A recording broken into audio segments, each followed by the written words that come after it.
Date जो है वो 10 दिसंबर 2023 है और संडे का दिन है। आज मैं बहुत इम्पोर्टेंट और न्यू टॉपिक लेकर आया हूँ अपनी व्यूवर्स के लिए और उसका टाइटल है टॉप 10 कंपनीज़ और फार्मास्यूटिकल इंडस्ट्री के आज वो डिस्कस करना है। तो दुनिया में वर्ल्ड में बहुत सारी फार्मास्यूटिकल इंडस्ट्रीज़ हैं जो कि वो सरवाइव कर रही हैं, ऑपरेशनल हैं। उसमें जो 2023 में जो रैंकिंग जो शेयर हुई है उसके मुताबिक सारी कंपनीज़ टॉप 10 कंपनीज़ जो है आज मैं व्यूवर को बताने जा रहा हूँ। चलिए चलते हैं अपनी टॉपिक की तरफ।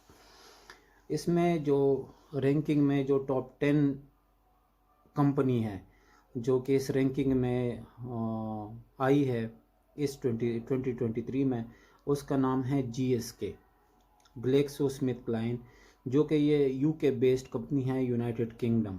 ठीक है, और ये 27 दिसंबर 2000 को ये इस्टेब्लिश हुई थी और अभी तक ये सर्वाइवल कर रही है और पूरी दुनिया में ऑपरेशनल है। पूरी हर कंट्री में इसके प्रोडक्ट्स जो है मेडिसिन वो अवेलेबल हैं।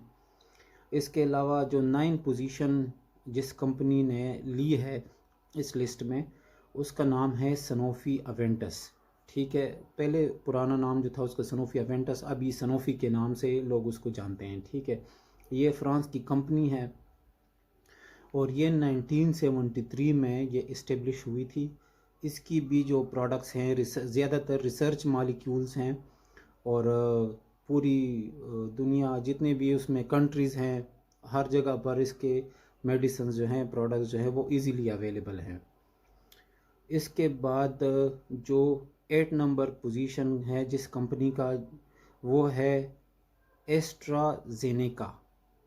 ये फ्रांस की कंपनी है और ये भी 6 अप्रैल 1999 में ये इस्टेब्लिश हुई थी।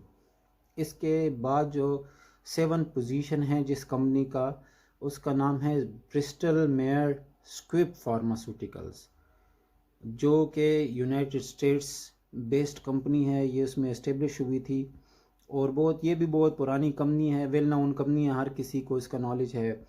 1887 को जो है ये इस्टेब्लिश हुई थी ये कंपनी और अभी तक जो है इसके बहुत मशहूर प्रोडक्ट्स हैं जो कि वेल नोन है, हर किसी को पता है। इसके बाद जो 6 पोजीशन जिस कंपनी ने ग्रैब की है उसका नाम है रॉकी फार्मा। ठीक है, और ये स्विट्ज़रलैंड की कंपनी है और ये 1 अक्टूबर 1896 को ये इस्टेब्लिश हुई थी। तो आज से 100 इयर्स बैक ये फार्मा इस्टेब्लिश हुई थी और अभी तक ये सर्वाइवल कर रही है और ऑपरेशनल है इस पूरे वर्ल्ड वाइड में। इसकी प्रमोशनल टीम्स हैं और फील्ड फोर्स है बहुत सारा, और जितने भी इसके प्रोडक्ट्स हैं वो भी ज़्यादातर ये कंपनी जो है रिसर्च मालिक्यूल्स पर ये काम करती है। मीटूज़ भी इसके कुछ प्रोडक्ट्स हैं, कुछ इसके और भी हैं, लेकिन ज़्यादातर ये रिसर्च मालिक्यूल्स पर जो हैं ये डिपेंडेंट है। इसके अलावा जो 5th पोजीशन है जिस कंपनी का, उसका नाम है मर्क एंड को, जो कि ये भी यूनाइटेड स्टेट की कंपनी है और 1920 में ये इस्टेब्लिश हुई थी अकॉर्डिंग टू 2023 जो लिस्ट शाया हुई है उसके मुताबिक।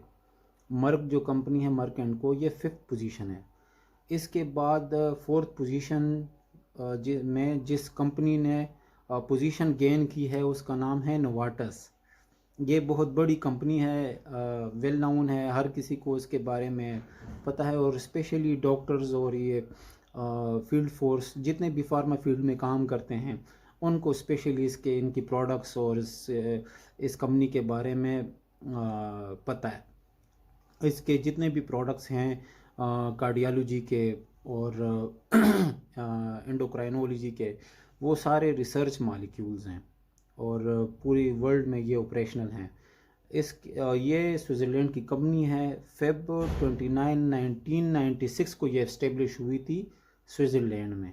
ठीक है, इसके बाद 3rd कंपनी जो है वो जॉन एंड जॉनसन के नाम से है, जिसने 3rd पोजीशन ली है इस लिस्ट में और ये भी यूनाइटेड स्टेट की कंपनी है और ये जनवरी 1886 को ये इस्टेब्लिश हुई थी।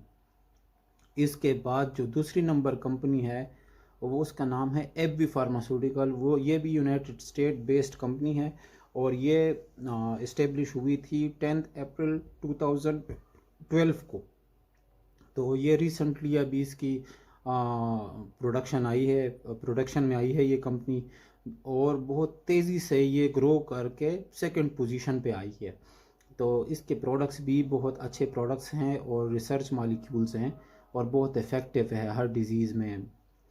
इसके बाद जो है जो टॉप में जो कंपनी है, सबसे टॉप और बेस्ट कंपनी जो है उसका नाम है फाइज़र, ठीक है। और ये भी यूनाइटेड स्टेट की कंपनी है, आज से बहुत पुरानी कंपनी है ये, और इसके बहुत सारे इतने सारे प्रोडक्ट्स हैं और इतनी रिसर्च मॉलिक्यूल है कि किसी कंपनी ने इतनी रिसर्च नहीं की मेडिसन पे जो सबसे ज़्यादा इस कंपनी ने की है, फाइज़र। और ये यूनाइटेड स्टेट्स की कंपनी है, ठीक है। 1849 को ये न्यूयॉर्क में इस्टेब्लिश हुई थी, 1849 को, मतलब आज से तकरीबन 150 साल पहले, बल्कि इससे भी ज़्यादा। तो ये सारी जो अपडेट्स हैं फार्मा इंडस्ट्री के बारे में, टॉप रैंकिंग के बारे में, वो सारी 2023 की लिस्ट जो है वो आपसे मैंने शेयर की है।